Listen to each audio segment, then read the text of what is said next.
pagi bagi Ambiar, ini dia Priscelda atau Ichel bersama dengan kuasa hukumnya Bang RD. Selamat pagi Ichel dan Bang RD. Selamat pagi. Kami turut prihatin atas apa yang terjadi. Kami semua di sini mengucapkan terima kasih banyak sudah hadir. Ichel, jadi Ichel ini sudah melahirkan anak yang menurut pengakuan Ichel adalah anak hubungannya bersama dengan Andres. Dan Andres pun sebetulnya sudah mengakui bahwa itu adalah anaknya. Kita tarik mundur dulu, berapa lama kamu berpacaran sama Andres? Hubungan tuh kurang lebih 1 tahun, dari 2024. Dari 2024. Oke, dan akhirnya dari pihak Ichel ini melaporkan Andres dengan dugaan TPKS atau tindak pidana kekerasan seksual. Anak kamu lahir di tanggal? 29 Januari. 29 Januari. Ichel, pertama kali ketika kamu tahu kamu hamil, apa respon dari Andres saat itu? Responnya sangat baik. Aku ketemu dia masih peluk aku, masih gimana nih gitu, masih nanya. Ya. Tapi pas aku pulang dari rumahnya ternyata beda lagi. Dia bilang minumin obat aja ya. Gitu. Apa? Minumin obat. Aku pas pulang tuh disuruh minumin obat aja, dia bilang. Pertama ketemu itu baik-baik aja. Gimana gitu, sayang lah gitu, kayak peduli sama kandungan kamu. Enggak juga sih, enggak yang sayang gitu. Dia bahkan pas pegang perut aku aja tuh kayak, ih takut gitu. Dianya. Oke, itu pas ketemu. Tidak ada pembicaraan bahwa kamu harus dikasih obat, belum pada waktu ketemu? Belum. Tapi setelah pulang? Baru di WhatsApp dia bilang. WhatsApp-nya gimana ngomongnya? Ya dia bilang minumin obat aja ya gitu. Intinya dia itu belum siap punya anak. Kamu nggak tanya obat-obat apa ya yang dimaksud gitu? Aku nggak tanya, tapi pas ada pertemuan sama adik aku, dia tuh sempat menjelaskan obatnya ini gitu. Beli obatnya kayak gini, kayak gitu. Oke. Ada voice note nih. Setelah itu apakah dia, ini di luar konteks minum obat ya, apakah dia mau bertanggung jawab misalnya untuk menikahi kamu? Di awal pas awal tuh kita masih debat sebenarnya. Sampai akhirnya papa aku yang datang, keluarga aku yang datang ke rumah. Akhirnya dia mau bikin surat pernyataan untuk menikahi sama bertanggung jawab atas bayi yang aku kandung. Cuman Menikahi dan bertanggung jawab atas bayi yang kamu kandung. Oke. Lalu? setelah itu kan di surat itu 21 hari harusnya terrealisasi nikah itu kan. Ternyata enggak. Tidak dengan tidak muncul atau tidak mengabari? Kita masih kontekan sampai aku usia 3 bulan. Cuman setelah itu nggak jelas maksudnya ini jadi nikah apa enggak ya gitu. Apakah kamu bertanya sama Ya, Andres? aku sempat nanya, kamu jadi nikahin aku nggak sih? Lalu? Dia nggak jawab. Sampai aku akhirnya kesel, aku tarik pesan aja. Ya. Tarik pesan tuh maksudnya apa ya? Di WhatsApp maksudnya aku unsend lagi. Dihapus. Oh, dihapus. Oke. Oh, baik. Berarti sampai dengan proses persalinan pun tidak ada pernikahan sama sekali ya. Ketika proses persalinan di hari H, kamu pasti sebelumnya ngabarin dong. Sebentar lagi mau persalinan? Enggak. Enggak. Enggak ngabari, berarti Berarti nggak ada komunikasi terputus? Terputus sejak 3 bulan kan. Pas aku masuk rumah sakit, dia nggak tahu dapat info dari mana. Dia ada WhatsApp aku. Bilang apa? Boleh nggak mau temenin, dia bilang kayak gitu. Terus dia bilang aku mau Itu ngajarin setelah kamu ada di media? Iya, setelah aku viralin itu. Oke. Dia langsung WA kamu, boleh nggak aku temenin gitu? Kamu kasih akses untuk menemani kamu? Enggak. Kenapa? Karena aku pikir udah bukan waktunya ya. Maksudnya di saat aku udah harus ambil langkah hukum, di saat aku harus komunikasinya sama lawyer, jadi Maunya kamu sebelum ada masalah itu harusnya dia sudah... aku tuh udah menunggu dari aku 3 bulan itu, aku nunggu itikat baik dia yang maksudnya tindakannya mana gitu. Oke. Oke. Nah, pertanyaan saya itu adalah, kalian ini sebenarnya pacaran atau maaf nih, hanya sekedar ya temen aja? Hubungan pacaran. Maksudnya pacaran dengan komitmen tadinya? Ya, Berapa lama pacarannya? Enggak pacaran enggak dengan komitmen atau gimana coba saya? kita maksudnya nggak ada hubungan yang aku pacar kamu ya, kita pacaran gitu. Pacaran dewasa lah. Ya, maksudnya kita jalan aja gitu. Ya, oke. Kamu pernah dikenalkan dengan orang tuanya Andres? Tidak. Apakah orang tuanya Andres juga pernah menghubungi kamu setelah Viral. Andres tahu bahwa dia menghamili kamu? Tidak, bahkan saat aku hamil itu, awalnya aku bilang aku mau ketemu sama mama, ayo kita hadapin bareng-bareng berdua gitu. Dia nggak mau. Terus pas papa aku juga bilang yang sama, ayo ajak aja ibunya gitu. Maksudnya pengen ngobrol secara orang tua sama orang tua. Tapi dia selalu bilang kayak, nggak bisa, mama aku tuh begini, mama aku tuh begini gitu. Jadi intinya aku nggak dikasih akses. Oke, sampai akhirnya Ical melaporkan Andres ke Polda Metro Jaya, Bang. Ya. Dan akhirnya ini dugaannya itu pidana TPKS, tindak pidana kekerasan seksual. Dan kabarnya juga pihak Andres sudah diperiksa di Polda Metro Jaya, 24 pertanyaan kurang lebih ya. Ya, 6 jam. 6 jam. Oke, sebagai kuasa hukum Bang Erdi melihatnya seperti apa? Oke, saya perlu tegaskan ini sudah masuk ke wilayah yuridis kepolisian. Ya, laporan kami sudah diterima. Artinya penyidik sudah mengantongi minimal 2 alat bukti. Itu perlu disampaikan. Ya. Publik mesti tahu ini. Jadi kalau dibilang dia ada argumentasi bahwa itikat baik dan yang lainnya tadi udah disampaikan. Ya, itikat baik itu dari awal. Dari awal harusnya disampaikan. Tidak akan terjadi seperti ini laporan dan yang lainnya. Itu.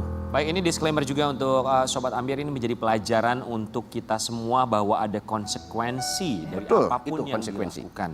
Dan ini juga konsekuensi yang harus diambil pun juga bukan hanya Icel tapi juga Andres ya. Andres, ya. Apalagi juga ada pasal yang mengatur ini semua, tapi Betul. ini juga masih tentunya diperiksa oleh pihak kepolisian. Betul, Masih ada pengadilan juga pastinya. Oh, tahapannya.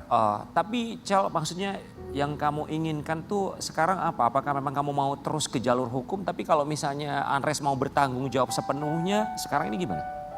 Karena aku udah melangkah ke hukum, aku sih menghargai proses hukum yang ada dulu. Dan aku juga menghargai upaya-upaya lawyer yang memang sudah berjuang untuk aku gitu. Kamu boleh aku tanya nggak? Kamu tuh kenal Andres di mana? Aku awalnya di sosmed. Jadi dulu aku streamer di TikTok. Dia masuk ke live aku, suka nge-give apalah dari situ perkenalan. Oke. Baik, Sobat Ambiar, Icel Kalian juga. berhubungan yang katanya kalian pacaran itu berapa lama? 1 tahun dari September kan ketemu pertama. Oktober lah mulai menjalin hubungan itu. Oke. Kabarnya Icel ini diduga mendapatkan ancaman. Video pribadi tanpa sepengetahuan Icel. Video pribadi itu Pribadi itu seperti apa, Pak? Hubungan badan. Oh, hubungan badan mereka berdua pada Ya, waktu berdua. itu? Itu yang dimaksud alat buktinya. Jadi kayak ancaman. Akhirnya jadi tekanan, mendapatkan tekanan. Itu. Oke, Abang tadi bilang ada sebuah kalimat tanpa sepengetahuan Ya. Icel. Tanpa sepengetahuan. Berarti ketika kalian, maaf sayang, ketika kalian melakukan hubungan badan itu, kamu tidak tahu bahwa kalian direkam oleh Iya. Ya. Jadi tanpa seizin aku juga. tanpa seizin kamu. Jadi di saat aku mau mengudahi hubungan itu, dia kirim video itu, aku ke-trigger, aku takut. Maksudnya Pasti. jadi ya udah deh mau nggak mau aku terus jalan di hubungan ini. Gitu. Itu bentuk ancamannya. Oke. Setelah kamu melaporkan lagi ke pihak kepolisian, proses hukum sudah berjalan sampai sekarang masih ada komunikasi dengan Andres? Enggak, terakhir kemarin dia cuman chat tanyain anaknya bagaimana kondisinya, susunya apa, pampersnya apa. Dia sempat tanya Ya, WA. terus dia juga bilang jangan menghalangi aku untuk nafkahin Farabi, dia bilang. Aku nggak ada menghalangi. Oke. Bang, maaf ya. Ini kan suka sama suka, ini bahasa awam aja ya. Tapi kan secara bahasa hukumnya adalah dugaan tindak pidana kekerasan seksual. Ya.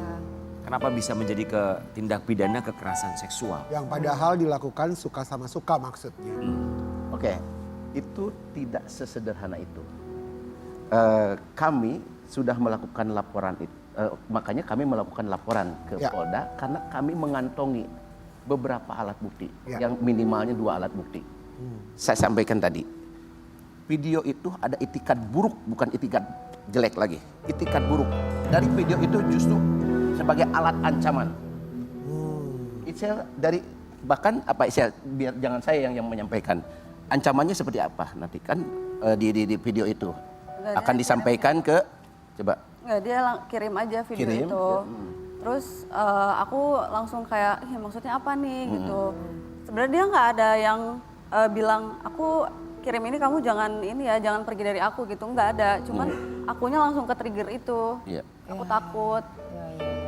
Ya wajar was-was perempuan. Bang RD dan juga Ical, ini ada satu pemberitaan, kita minta klarifikasinya. Ada pemberitaan kabarnya bahwa Andres ini meminta kepada pihak Ical untuk juga melakukan tes DNA atas bayi yang dilahirkan.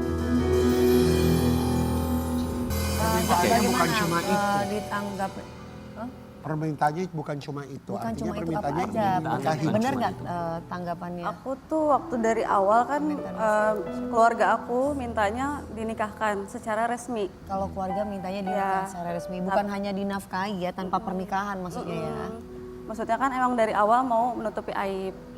Ya, dan juga maksudnya biar sama-sama belajar nih dari kesalahan, biar belajar menjadi bagaimana menjadi ayah dan ibu yang baik, bagaimana menjadi suami istri yang baik gitu. Terus ternyata lawyernya bilang nikah siri aja katanya. Tapi setelah nikah siri itu nggak boleh tinggal bareng. Yang bilang siapa? Lawyernya. Lihat. Apakah kamu mencoba mempertanyakan hal yang sama? Benar nggak nih lawyer? Kamu bilang begini, nanya ke Andres. Tinggal bareng. Saat itu Andres diam aja. Jadi pas pertemuan itu Ada Andresnya juga? ada. Oke. Andres banyak diam, yang banyak ngomong pengacaranya. Jadi pengacaranya bilang ini, dia iya aja. Gitu. Oke, maunya nikah siri tapi tidak tinggal bareng. Ya nggak boleh tinggal bareng dan nggak boleh diekspos juga. Jadi maksud aku nggak ada untungnya sama sekali untuk aku. Ya setidaknya kalau misalkan viral, berarti misalkan ada pembelaan bahwa gue bertanggung jawab kok gue udah nikahin siri dia gitu. Walaupun mungkin secara nikah resminya belum gitu maksudnya. Ya, Ya. Oke, masalah tes DNA gimana tanggapannya? silahkan aja. Ya. Aku berani, 100% aku berani. Abang mau nambahin? Oke, saya tambahin mengenai tes DNA itu sebenarnya kan kemarin udah ada pernyataan, bukan yang itu aja video yang sebelumnya dari pernyataan dari kuasa hukum. Kalau pernyataan kuasa hukum ada berarti berdasarkan fakta hukum yang ada, gitu kan. Jadi yang dia sampaikan Andres benar-benar mengakui bahwa itu anaknya. Ditambah lagi ada pernyataan yang usia 3 bulan itu, yang tadi itu. Itu diantaranya sebagai alat bukti. Pernyataan bahwa di dalam klausulnya itu dia bertanggung jawab terhadap anak dan mau menikahi. Itu. 21 hari setelah pernyataan dibuat? Ya, Oke. itu. Sudah diperiksa, kemudian proses hukum berikutnya apa, Bang? Kita menunggu aja proses hukum dan saya yakin pihak penyidik akan memberikan keadilan terhadap Icel dan Berarti belum ada pelaksanaan persidangan atau sudah ditentukan belum, masih tanggal? tahapan, Oh, masih tahapan lidik. Ini kan proses hukum terus berjalan sesuai dengan keinginan kamu, tapi sebagai seorang bapak, kamu tetap tidak akan memberikan akses kepada Andres untuk bertemu dengan anaknya atau bertanggung jawab secara materi dalam hal misalnya untuk popoknya, untuk kebutuhannya, memang kamu benar-benar menutup semua akses itu? Sebenarnya aku nggak pernah menutup atau menghalangi siapapun yang baik sama anak aku. Terlebih dia adalah bapaknya. Cuman itu balik lagi karena aku udah melangkah ke hukum. Jadi aku nggak bisa lagi mengurus ini secara personal berdua gitu, udah nggak bisa. Jadi kalau mau ya silakan aja Ini dikomunikasikan. perlu saya sama sampaikan lawyer nih, ada gitu ya. chattingannya untuk saudara Andre. Kalau memang benar tanggung jawab, bukan hanya basa-basi. Mudah nggak chattingan ketika setelah lahir? Nama pampersnya apa namanya? Apa? Tanpa jangan disebut. Merek pampersnya apa? Masa hanya sebatas pampers? Pertanggungjawabannya bukan seperti itu. Oke. Itu termasuk pelecehan. Hai, bukan seperti itu. Hanya pampers. Hanya pampers. Bukan begitu datang kalau memang benar-benar tanggung jawab. Datang ke keluarga atau ke Icel sendiri. Jangan cuma chat Oke. dan bikin statement di media. Kalau sekarang ini dia datang, akan kamu berikan kesempatan? Sebetulnya kalau dari aku pribadi, aku maunya dia datang dengan hati yang tulus, mungkin membawa keluarganya yang memang ibu Nah, atau bapaknya. itu dia. Bawa keluarga. Itu itikat baiknya. Ini udah ada itikat buruk dari awal juga. Oke, seenggaknya datang dengan keluarganya. Itu yang kamu inginkan. Ya. Kamu begitu tenang menghadapi masalah ini, Cel. Ini bukan masalah yang mudah dan apalagi disaksikan masyarakat Indonesia. Oh enggak, saya Sudah sampaikan. melewati banyak mental hancur. Mentalnya udah. Pasti ya, anak umur berapa sekarang? 2 bulan. 2 bulan. Oke, Icel mau bilang apa sama Andres? Silakan. Saya aja yang menyampaikan untuk Andres. Saya minta Icel, Bang. Icel, Ya. Nggak Ikutin banyak. proses hukum aja lah. Gak banyak yang pengen disampaikan. Saat ini memang aku udah nggak bisa mengurus kita secara personal, jadi kita ikutin aja langkah hukum yang ada karena aku juga menghargai pihak kepolisian juga lawyer aku. Ya. Kita kembali saat lagi. Jika